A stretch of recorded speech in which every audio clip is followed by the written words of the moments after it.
Assalamualaikum warahmatullahi wabarakatuh. Sebelumnya terima kasih atas waktu yang telah diberikan dalam presentasi kali ini.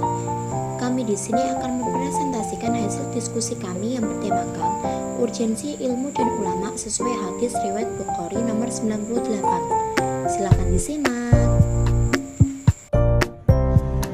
Ilmu pengetahuan agama maupun ilmu pengetahuan umum merupakan bagian dari ciri khas manusia. Keduanya tidak dapat dipisahkan dari naluri seorang muslim. Karena baik ilmu pengetahuan agama dan umum haruslah berkesinambungan. Dengan ilmu pengetahuan manusia dapat mengembangkan budaya dan peradabannya, sehingga dapat mengarahkan makhluk lain dan juga menjadi pemimpin di atas muka bumi ini. Ilmu pengetahuan dalam Islam semakin berkembang secara pesat dengan berbagai teknologi yang ada. Hendaknya hal ini diimbangi dengan ilmunya para ulama, yaitu ilmu yang dapat menambah keimanan dan ketakwaan kepada Allah. Ilmu ulama sendiri sebagai kontrol terhadap perkembangan ilmu, sehingga kemajuan sains dan teknologi tidak akan membawa manusia menjadi asing dan jauh dari Allah. Betapa pentingnya peran ilmu dan ulama dalam kehidupan masyarakat masa kini untuk mencapai kemajuan, kesejahteraan dan kebahagiaan di muka bumi, terlebihnya di akhirat kelak. Pada bab ini akan membahas hadis yang menjelaskan tentang urgensi ilmu dan ulama, yang meliputi kemanfaatan ilmu, bahaya krisis ilmu agama dan ulama, dan kewajiban mencari ilmu. Kritik historis atau kritik sanad. Hadatsana Ismail bin Abi Uwais qala hadatsani Malik an Hisham bin Urwah an Abdillah bin Amr bin Al-As qala sami'tu Rasulullah sallallahu alaihi wasallam innallaha la yaqbidul ilma intiza'an yantazi'uhu minal ibadi walakin yaqbidul ilma biqabdil ulama'i hatta idza lam yubqi aliman ittakhadhan nasu ru'usan juhalan fasu'ilu fa'afta bi ghairi ilmin fadallu wa adallu qala al-Ibrabri hadatsana Abbasun qala hadatsana Qutaibah hadatsana Jarirun an Hisyami nahwahu, yang artinya telah menceritakan kepada kami Ismail bin Abu Uwais berkata, telah menceritakan kepadaku Malik dari Syam bin Urwah dari bapaknya dari Abdullah bin Amr bin Al-As berkata, aku mendengar Rasulullah Shallallahu Alaihi Wasallam bersabda, sesungguhnya Allah tidaklah mencabut ilmu sekaligus mencabutnya dari hamba, akan tetapi Allah mencabut ilmu dengan cara memanfaatkan para ulama, hingga bila sudah tidak tersisa ulama maka manusia akan mengangkat pemimpin dari kalangan orang-orang bodoh. Ketika mereka ditanya, mereka berfatwa tanpa ilmu, mereka sesat dan menyesatkan. Berkata Al-Firabri telah menceritakan kepada kami, Abbas berkata telah menceritakan kepada kami, Qutaibah telah menceritakan kepada kami, Jarir dari Hisam seperti ini juga. Urutan sanad dari hadis Bukhari nomor 98. Nomor 1 Ismail bin Abu Uwais. Nama lengkapnya Ismail bin Abdullah bin Uwais al-Ashbahi. Berasal dari kalangan Tabi'ul Atsba' dan hidup di Madinah. Jumlah hadis yang paling banyak diriwayatkan yaitu Sahih Bukhari sebanyak 229 hadis. Nomor 2 Malik. Nama lengkapnya Malik bin Anas bin Malik bin Abi Amr al-Ashbahi al-Humairi Abu Abdullah.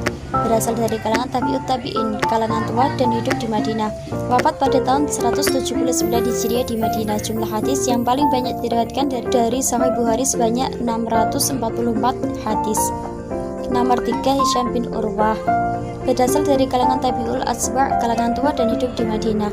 Wafat pada tahun 145 Hijriah di Baghdad. Jumlah hadis yang paling banyak diriwayatkan yaitu dari Musnad Ahmad sebanyak 465 hadis.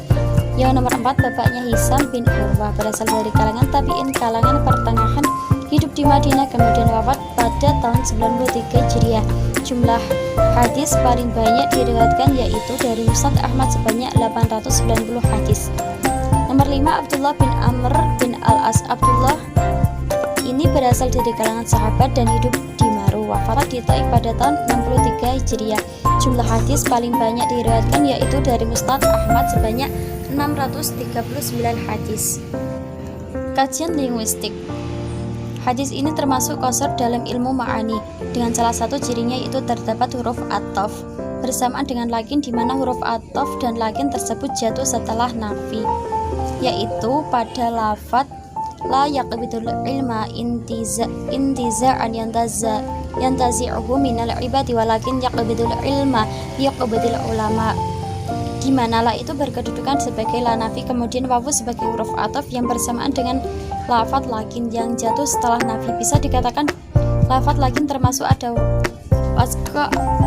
Qasr adalah mentaksis mengkhususkan suatu perkara dengan perkara lain melalui cara-cara khusus, atau qasr adalah menetapkan hukum predikat pada perkara yang disebut dalam kalimat dan menafikannya.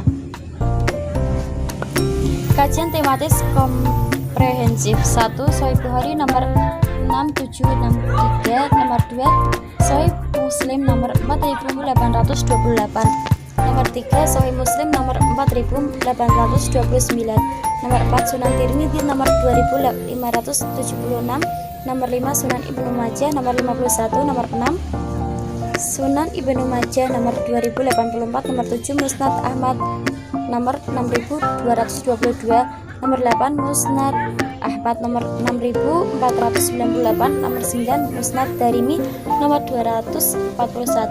Bisa dibaca lebih jelasnya dalam makalah. Selanjutnya, kajian konfirmatif. Pertama ada Quran Surat Al-Mujadilah ayat 11, yang artinya, wahai orang-orang yang beriman, apabila dikatakan kepadamu, berilah kelapangan di dalam majelis-majelis, maka lapangkanlah. Niscaya Allah akan memberi kelapangan untukmu. Dan apabila dikatakan berdirilah kamu, maka berdirilah. Niscaya Allah akan mengangkat derajat orang-orang yang beriman di antaramu dan orang-orang yang diberi ilmu beberapa derajat. Dan Allah Maha mengetahui terhadap apa yang kamu kerjakan. Quran Surat Al-Mulk ayat 10, yang artinya, dan mereka berkata, sekiranya dahulu kami mendengarkan atau memikirkan peringatan itu, tentulah kami tidak termasuk penghuni neraka yang menyala-nyala. Quran Surat Fatir ayat 28, yang artinya, dan demikian pula di antara manusia, makhluk bergerak yang bernyawa, dan hewan-hewan ternak, ada yang bermacam-macam warnanya dan jenisnya. Di antara hamba-hamba Allah yang takut kepadanya, hanyalah para ulama. Sungguh, Allah Maha Perkasa, Maha Pengampun.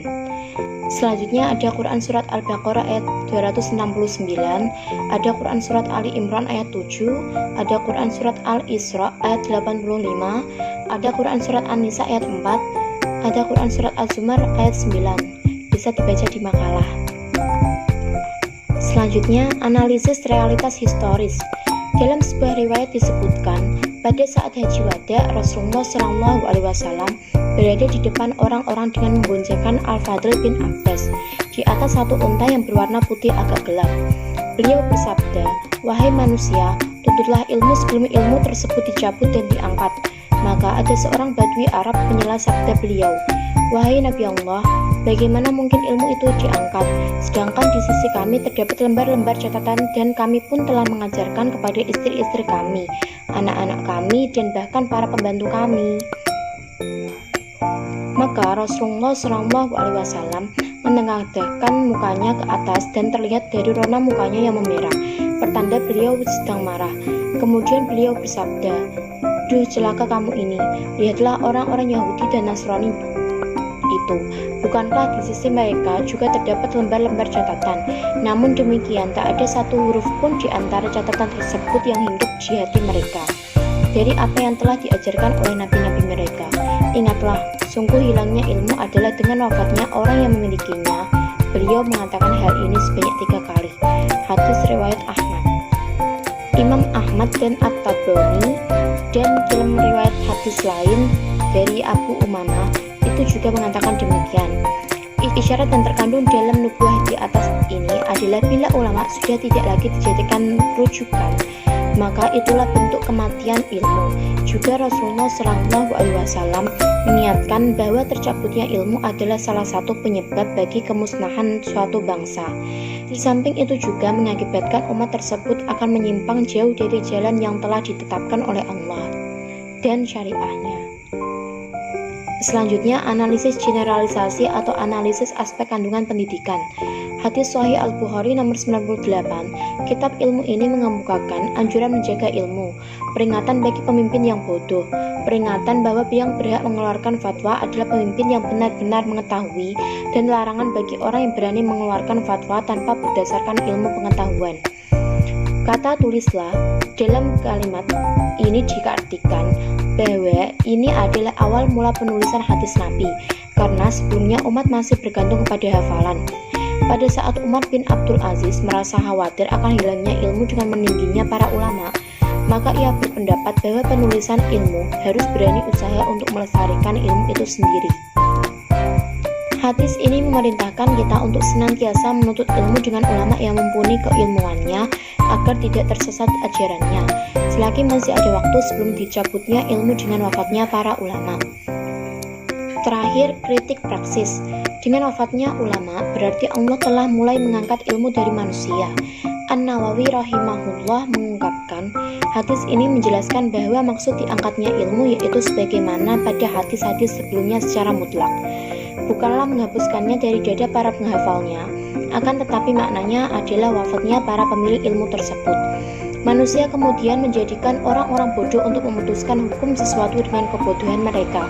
Akhirnya mereka pun sesat dan menyesatkan orang lain.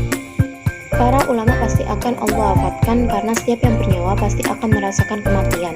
Hendaknya kita terus semangat mempelajari ilmu dan mengamalkannya, karena hilangnya ilmu agama merupakan tanda-tanda akhir zaman dan dekatnya zaman fitnah. Di era modern sekarang, guru didorong untuk menjadi teman belajar bagi muridnya. Sementara di era salaf, seorang guru adalah transformer pengetahuan sekaligus karakter. Lebih dari itu, para guru atau ulama memerankan diri sebagai solusi dan rujukan utama dalam semua persoalan hidup manusia. Hadis ini menunjukkan betapa pentingnya orang yang berilmu hadir dan menetap dalam sebuah komunitas masyarakat. Dengan kata lain, walau di tangan seseorang telah terdapat gadget tercanggih yang memuat berbagai kandungan ilmu yang sangat lengkap, namun hal itu tidak menjamin seseorang akan berada dalam ilmu yang benar, manakala mereka meninggalkan ulama. Itulah mengapa Rasulullah SAW mengingatkan bahwa dicabutnya ilmu ini adalah dengan diwafatkannya ulama. Dapat disimpulkan bahwa hadis ini mengemukakan anjuran menjaga ilmu, peringatan bagi pemimpin yang bodoh, peringatan bahwa yang berhak mengeluarkan fatwa adalah pemimpin yang benar-benar mengetahui, dan larangan bagi orang yang berani mengeluarkan fatwa tanpa berdasarkan ilmu pengetahuan. Mulai tumbuhkan semangat menuntut ilmu, menyebarkan dan mengamalkannya, selagi masih ada waktu sebelum dicabutnya ilmu dengan wafatnya para ulama. Karena hilangnya ilmu agama merupakan tanda-tanda akhir zaman dan dekatnya zaman fitnah. Tindakan ini menunjukkan bahwa betapa mulianya kedudukan ulama dalam pandangan agama. Kematian ulama berarti suatu kerugian bagi umat. Maka kemuliaan ilmu dan kepentingannya harus dirasakan oleh seseorang yang menuntutnya dan yang mengamalkannya. Maka hidupkan ilmu-ilmu Islam dengan memelihara kitabullah dan sunnah Rasulnya, serta berusaha mengamalkannya agar ia tetap menjadi teladan dan panutan. Jangan tanyakan perihal kepada orang yang bodoh, karena bila mereka berfatwa tanpa mengerti ilmu yang sebenarnya, mereka justru akan menyesatkan umat dari jalan yang lurus. Terima kasih atas perhatiannya, dan semoga bisa bermanfaat bagi kita semua.